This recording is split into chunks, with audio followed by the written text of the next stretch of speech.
Jesse from Vancouver, Canada. It's a recruitment firm, executive search firm. So we don't focus essentially on any specific industry. We're more functional specialists here. So we focus on HR, accounting, finance, and IT. I was in charge of the IT division. So I was recruiting for Japanese national and multinational corporations. So I got hired right in the beginning, essentially. So I think that's it's very fortunate for that to happen, of course, because my goal coming here was to be an intern for 6 months and hopefully do a good enough job where the company would want to hire me. But luckily they saw I was doing a good job in the beginning and then they extended employment. So here we are. Even when I was in Canada, what I always recommend is if you have like your resume, don't lie on your resume, but you should definitely look at the job description and like tailor your resume to that job.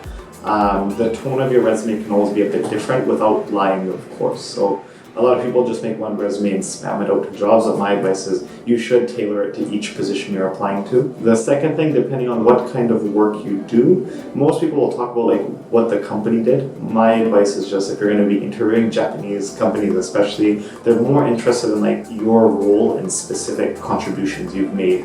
If you've been a part of any projects or companies, they don't care about really what the company did, they just want to know what you did and what was your contributions. They will look at maybe transferable accomplishments, so they don't have to be accomplishments that directly relate to like the opportunity that you're applying for, but can those accomplishments transfer over into this industry or job? That's what they're going to look for. Within IT, it's tough to say that this is kind of like a given. I would just say if they have good Japanese level, like a JLPT 2 or 1, they're kind of already at the top. But I would just say as long as you have good metrics or specific examples, that's usually enough. For IT, that's kind of what I see. That's a lot of percentages and how they helped mitigate like security risk, maybe for example, or how they added to a certain team by completing a project and then like they brought in X amount of revenue. So it really just depends. 'Cause I know these internships are for a wide range of different sectors, but I feel like most of the sectors want to see something in like a commodity that they can not judge but evaluate, I guess. Yeah, so I would say anything with like digital and security architecture. So just the planning around security and governance, because there's always new security flaws coming up. So that's one. Definitely things within AI, so like machine learning is really good. Like predictive methods within data science. There was one other one I'm trying to think of. It has to do with machine learning as well, like machine automation. But those ones I'm seeing a lot on the market, and there's not enough people to even do those jobs. And they don't even care about like degrees and stuff. They really just want to see the experience. So it's good to go and like you can go do a certificate online or something, and it adds to your portfolio. But if you've actually worked or even on a small project, they would rather look at that. And for new students, I think there's the opportunity as well here to gain that experience as well. You don't have to be so experienced, but I think if you can show the interest and you want to learn, it's a good stepping stone. I did an internship, I did this for 6 months, and then it'll maybe help you if you want to stay in Japan longer.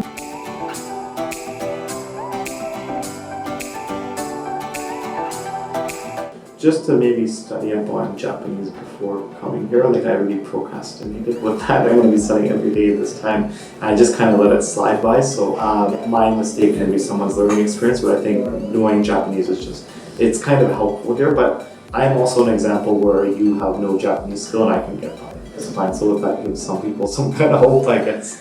The other thing I think options will also be a little bit more limited if you only know English. I think there's only so many different types of jobs you can do.